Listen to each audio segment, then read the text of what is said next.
사도신경 하시겠습니다. 전능하사 천지를 만드신 하나님 아버지를 내가 믿사오며 그 외아들 우리 주 예수 그리스도를 믿사오니 이는 성령으로 잉태하사 동정녀 마리아에게 나시고 본디오 빌라도에게 고난을 받으사 십자가에 못 박혀 죽으시고 장사한 지 사흘 만에 죽은 자 가운데서 다시 살아나시며 하늘에 오르사 전능하신 하나님 우편에 앉아 계시다가 저리로서 산자와 죽은 자를 심판하러 오시리라. 성령을 믿사오며 거룩한 공회와 성도가 서로 교통하는 것과 죄를 사하여 주시는 것과 몸이 다시 사는 것과 영원히 사는 것을 믿사옵나이다. 아멘. 찬송가 64장 기뻐하며 경배하세 찬양하시겠습니다.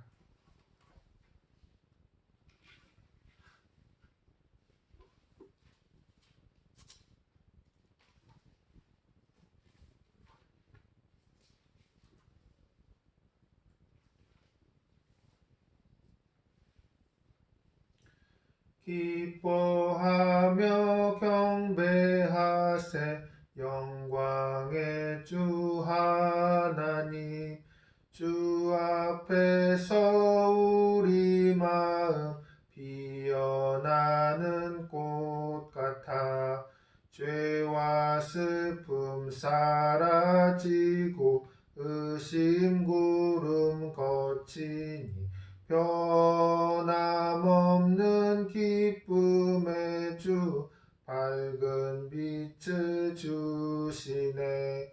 땅과 하늘 만물들이 주의 솜씨 빛내고 별과 천사 노랫소리 끊임없이 드높아 물과 숲과 산과 골짜 들판이나 바다나 모든 만물 주의 사랑 기뻐 찬양하여라. 우리 주는 사랑이요 복의 근원이시니 삶이 기쁜 샘이 되어 바다처럼 넘치네. 아버지의 사랑 안에 우리 모두 형제니 서로 사랑하게 도와주시옵소서.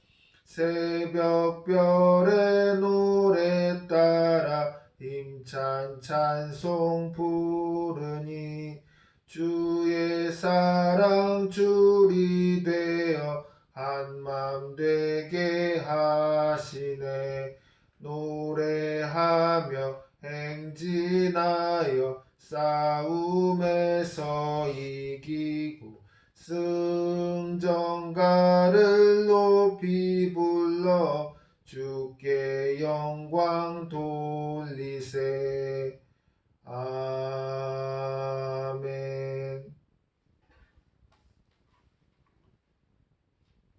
기도하시겠습니다.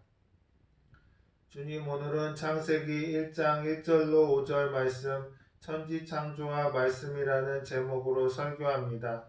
주님이 말씀들이 성도님들 마음밭에 뿌려져서 결실하고 삶에 나아가서 실천되어져서 주님의 선한 사역 이루게 하여 주시옵소서. 예수님 이름으로 기도합니다. 아멘. 봉독하실 성경 말씀은 창세기 1장 1절로 5절 말씀입니다.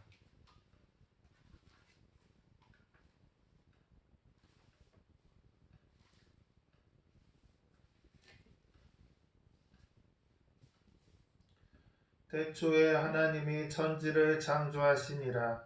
땅이 혼돈하고 공허하며 흑암이 깊음 위에 있고 하나님의 영은 수면 위에 운행하시니라. 하나님이 이르시되 빛이 있으라 하시니 빛이 있었고 빛이 하나님 보시기에 좋았더라. 하나님이 빛과 어둠을 나누사 하나님이 빛을 낮이라 부르시고 어둠을 밤이라 부르시니라. 저녁이 되고 아침이 되니 이는 첫째 날이니라. 아멘.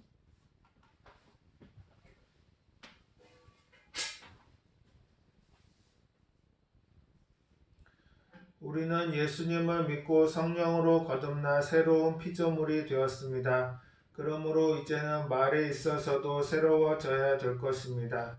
우리 입술의 말에는 놀라운 권세가 주어져 있습니다. 어떤 말을 사용하느냐에 따라 삶이 달라지고 인생이 달라지는 것이기 때문에 말에 조심을 해야 합니다. 말씀으로 하나님이 천지를 창조하셨습니다.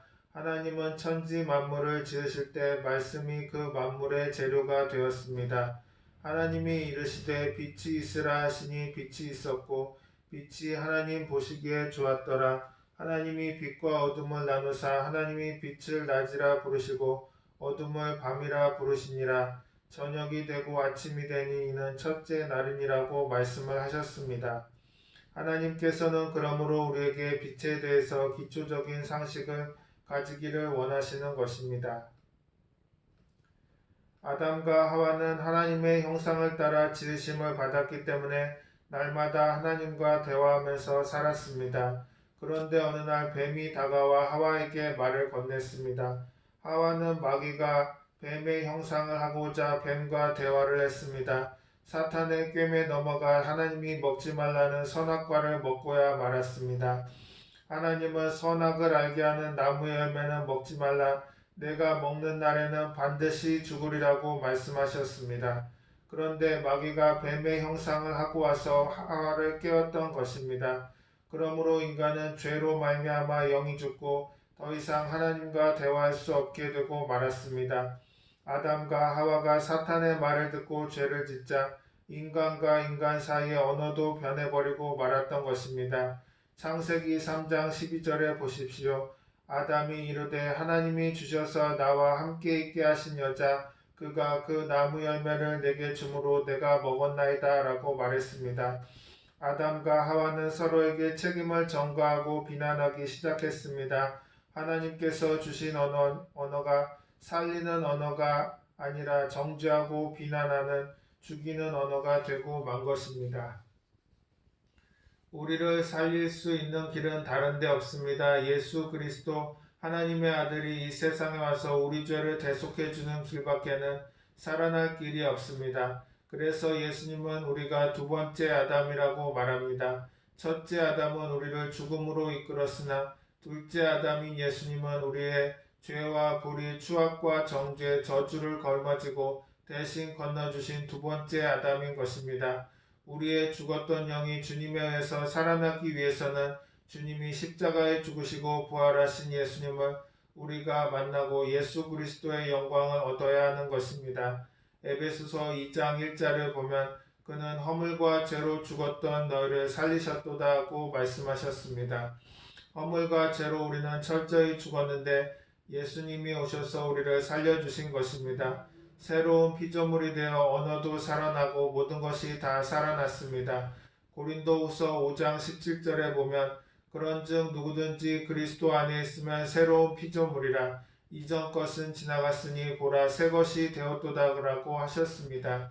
이전 것은 지나가 버렸습니다. 주님이 폐해버린 것입니다. 십자가에서 다 이루었다 하실 때 옛날 것은 다 청산해 버리신 것입니다. 예수님이 새로 부활하신 것처럼 우리는 예수 그리스도로 말미암아 우리 영혼이 속사람이 새롭게 된 것입니다. 3차원의 언어가 4차원의 새로운 언어로 바뀌었습니다. 새로운 언어를 사용해야 하는 것입니다. 4차원을 잘 모르고 또 모름으로 사용하지 않습니다. 성령이 4차원의 삶과 말을 우리에게 가르쳐 주시기 원합니다. 니고데모가 이럴 때 사람이 늙으면 어떻게 날 수 있사옵나이까? 두 번째 모태에 들어갔다가 날 수 있사옵나이까? 예수께서 대답하시되 진실로 진실로 내게 이르노니 사람이 물과 성령으로 나지 아니하면 하나님의 나라에 들어갈 수 없느니라. 육으로 난 것은 육이요 영으로 난 것은 영이니 내가 네게 거듭나야겠다 하는 말을 놀랍게 여기지 말라. 예수님께서 오셔서 새 생명을 우리를 위해서 예수님을 구주로 모셔야만 4차원의 세계를 알 수 있는 것입니다. 1차원은 직선이고 2차원은 평면이고 3차원은 입체이고 4차원은 모릅니다. 우리가 지적 체험으로는 3차원까지밖에 모릅니다. 점으로 된 것과 평면과 입체는 보고 말하고 만져볼 수 있지만 4차원은 전혀 안 보이는 세계인 것입니다. 우리가 생각하는 것 안 보입니다. 꿈꾸는 것 안 보입니다. 믿는 것 안 보입니다. 우리가 말하는 음성은 들리지 안 보입니다. 4차원은 안 보이는 세계를 말하는 것입니다. 예수님께서는 보혜사 곧 아버지께서 내 이름으로 보내실 성령 그가 너희에게 모든 것을 가르치시고 내가 너희에게 말한 모든 것을 생각나게 하리라고 하셨습니다. 이것이 예수님께서 우리에게 4차원의 세계를 성령을 시켜서 보내주겠다고 하신 것입니다. 신세계의 언어인 성령과 성령님의 계시의 은혜 등 구속받은 언어를 사용해야 합니다. 우리가 살아가는 동안에 이제 발전되고 향상된 삶을 살려면 성경은 4차원의 말씀을 집대성한 것입니다. 그 다음 성령님은 안 보이지만 우리를 도와주기 위해서 와 계신 것입니다. 우리의 삶이 성경과 성령의 은혜를 쫓아서 살려면 발전해 나가는 것입니다. 디모데후서 3장 16절에 모든 성경은 하나님의 감동으로 된 것으로 교훈과 책망과 바르게 함과 의로 교육하기에 유익하니라고 말했습니다. 우리는 그러므로 예수 그리스도를 믿는다는 것은 성경 말씀에 있는 4차원의 진리, 성령이 가르쳐준 4차원의 진리를 공부하는 것입니다. 성경은 모두 다 4차원의 성령의 역사를 기록한 것이고 4차원의 영성을 따라서 우리를 깨닫게 하는 것은 보혜사 성령께서 그렇게 해 주시는 것입니다. 우리가 안 보이는 새로운 세계에 들어가는 것이 중생하고 예수를 믿어 변화받는 것을 말하는 것입니다. 3차원은 물질적인 세계이지만 4차원은 물질적인 세계를 떠난 영적 세계를 말하는 것입니다. 미국의 위대한 복음 전도자였던 D.L. 모디는 성경은 정보를 위한 책이 아니라 변화를 위한 책이라고 말했습니다. 성경은 살아계신 하나님의 말씀으로서 우리의 삶을 변화시키는 강력한 능력을 가지고 있습니다. 두렵고 불안할 때 말씀을 읽으면 용기와 평안을 누리게 됩니다. 또 절망에 빠진 사람이 말씀을 읽으면 꿈과 소망을 얻게 되는 것입니다. 4차원적인 하나님의 말씀을 가지고 명령하면 3차원적인 물질의 세계에 변화와 창조가 일어나게 되는 것입니다. 하나님께서 우리에게 성경을 주신 것은 말씀을 읽고 묵상하며 하나님의 뜻을 깨닫고 그 말씀에 의지해서 기도하라는 것입니다. 4차원의 영성을 가지고 3차원의 세계를 명령하면 3차원의 세계가 순복을 하는 것입니다. 차원이 높은 곳에 순종을 하는 것입니다. 이러므로 4차원의 세계를 깨달은 사람이 이 세상에서 무엇을 다스려도 다스림을 성공적으로 사용할 수 있는 것입니다. 하나님의 말씀이 여러분의 마음에 가득하고 그 말씀을 삶에 사용하면 놀라운 변화를 체험할 수 있는 것입니다. 하나님께서 우리에게 성경을 주신 것은 말씀을 읽고 묵상하여 하나님의 뜻을 깨닫고 그 말씀에 의지해서 기도하라고 하는 것입니다. 4차원인 하나님의 말씀을 가지고 명령하면 3차원적인 물질 세계의 변화와 창조가 다가오는 것입니다. 새로운 세계와 창조를 위해서는 새로운 말씀을 사용할 줄 알아야 되는 것입니다. 잠언서 20장 15절에 세상에 금도 있고 진주도 많거니와 지혜로운 입술이 더욱 귀한 보배니라고 말씀하고 있습니다. 금이나 진주와 같은 보배보다 지혜롭게 말하는 것이 더 중요하다는 것입니다. 왜냐하면 말은 반드시 결과를 가져오기 때문인 것입니다. 씨를 심으면 열매를 맺듯이 우리 입에서 나가는 말은 좋은 결과든 나쁜 결과든 결과를 낳아주기 마련인 것입니다. 하나님께서 만드신 피조물 중 언어를 사용하는 피조물은 인간밖에 없습니다. 어떤 사람들은 동물도 언어를 사용한다고 주장하지만 그런 것은 언어라고 말할 수 없습니다. 오직 하나님의 형상대로 지으심을 받은 인간만이 언어를 사용할 수 있습니다.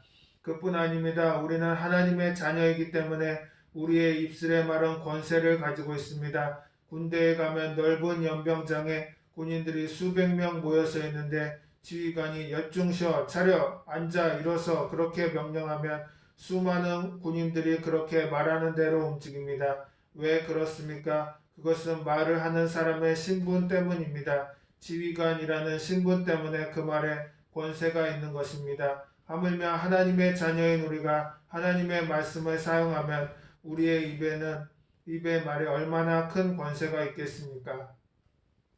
말의 권세를 잘 아는 사람이 성경에 나오는데 바로 자기 하인을 치료해 달라고 예수님을 찾아온 백부장입니다. 그는 100명의 부하를 거느린 지휘관으로서 자기가 부하에게 말을 하면 그대로 이루어진다고 늘 알고 있는 사람입니다. 그래서 예수님이 자기 하인을 고치러 집으로 간다고 하셨을 때 집으로 오실 필요 없습니다. 그저 말씀만 하셔도 나을 것입니다. 라고 말했습니다. 예수님을 칭찬하셨던 그의 말을 한번 들어보십시오. 주여 내 집에 들어오심을 나는 감당치 못하겠사오니 다만 말씀으로만 하옵소서. 그러면 내 하인이 낫겠사옵나이다. 나도 남의 수하에 있는 사람이요 내 아래에도 군사가 있으니 이더러 가라 하면 가고 저더러 오라 하면 오고 내 정도로 이것을 하라 하면 하나이다. 그는 예수님 말씀이 권세를 가지고 있다는 것을 알았습니다. 그런데 우리도 하나님의 자녀이기 때문에 우리 말에 권세가 있는 것을 알아야 합니다. 예수님을 믿는 사람이 무엇을 먹을까, 무엇을 입을까, 무엇을 마실까, 어떻게 살까 하는 걱정을 하면 말을 하면 그 말에 권세가 따릅니다. 우리가 예수 믿는 사람이 자기가 말을 하면 자기 말에 권세가 따르고 그 말이 환경을 만든다는 것을 깨달아야 하는 것입니다. 하나님께서는 우리 입술의 말을 듣고 계십니다. 시편 94편 9절은 귀를 지으시니가 듣지 아니하시랴 눈을 만드시니가 보지 아니하시랴고 했습니다.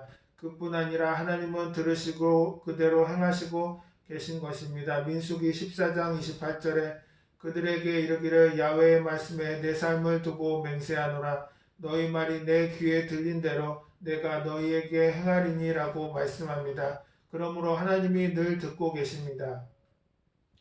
야고보서 3장은 말이 얼마나 큰 영향력을 가지고 있는지 보여주기 위해 사람의 혀를 큰 배의 방향을 결정하는 작은 키에 비유합니다.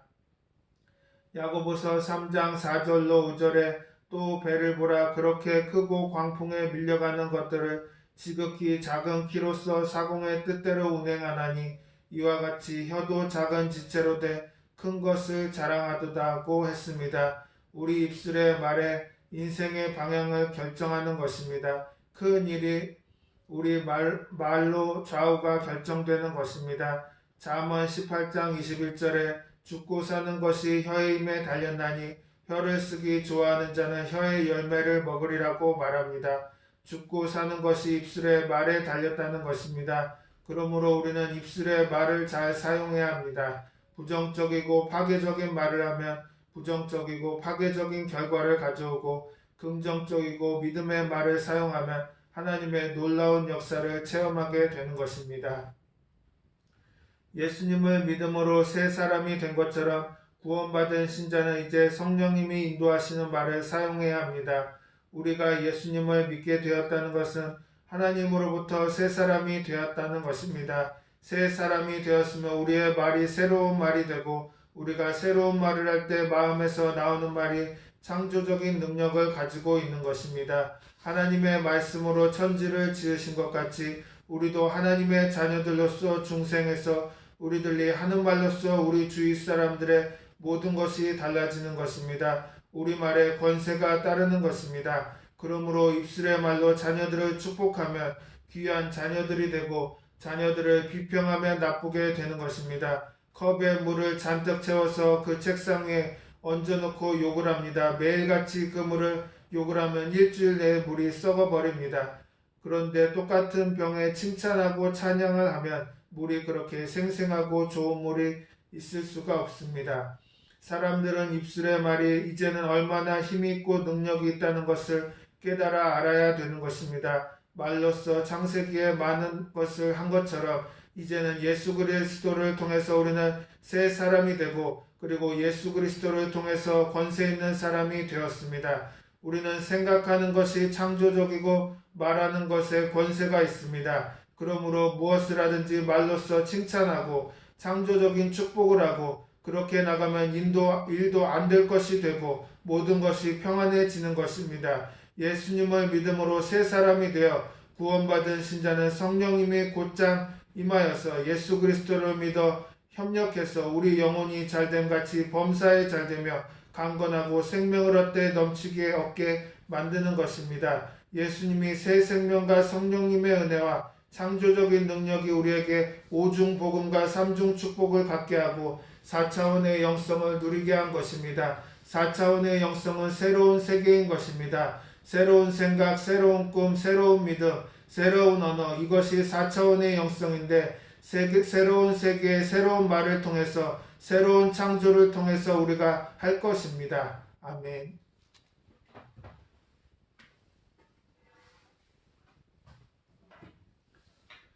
찬송가 185장 이 기쁜 소식을 찬양하시겠습니다.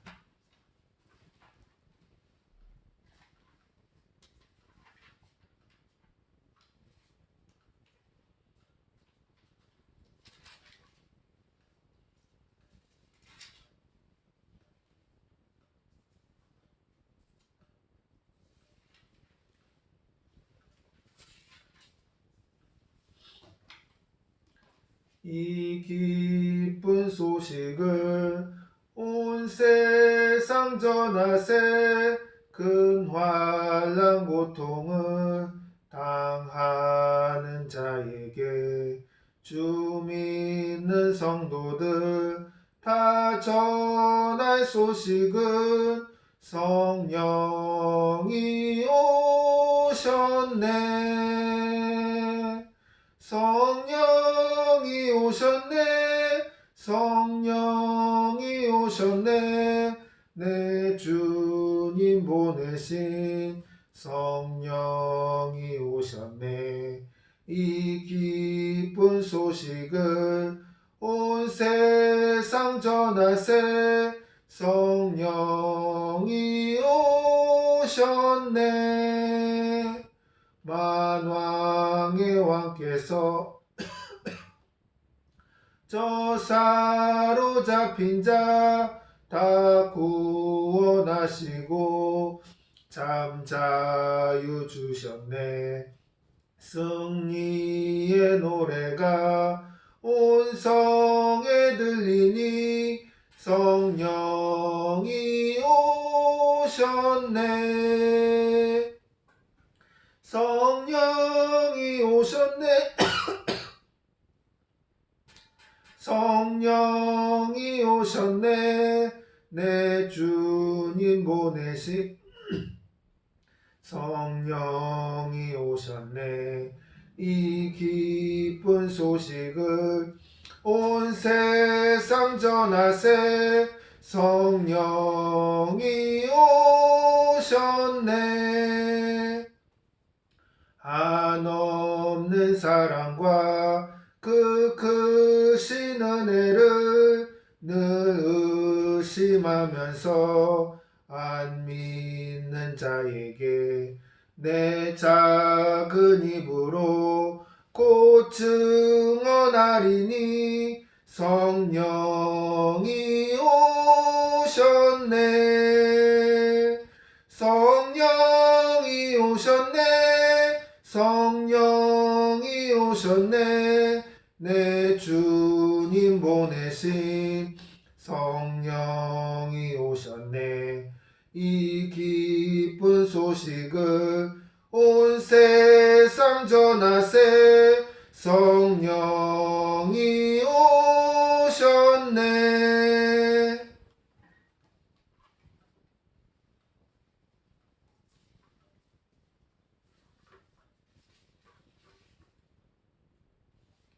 교회 소식입니다. 요한일서 성경 강의가 마치면 능력 전도 훈련 프로그램을 진행할 예정입니다. 함께 훈련할 사람을 모집해 주시기 바랍니다. 주기도문 하심으로 예배를 마치겠습니다. 하늘에 계신 우리 아버지여, 이름이 거룩히 여김을 받으시오며 나라가 임하시오며 뜻이 하늘에서 이루어진 것 같이 땅에서도 이루어지이다. 오늘 우리에게 일용할 양식을 주시옵고 우리가 우리에게 죄 지은 자를 사하여 준 것 같이 우리 죄를 사하여 주시옵고 우리를 시험에 들게 하지 마시옵고 다만 악에서 구하시옵소서. 나라와 권세와 영광이 아버지께 영원히 있사옵나이다. 아멘.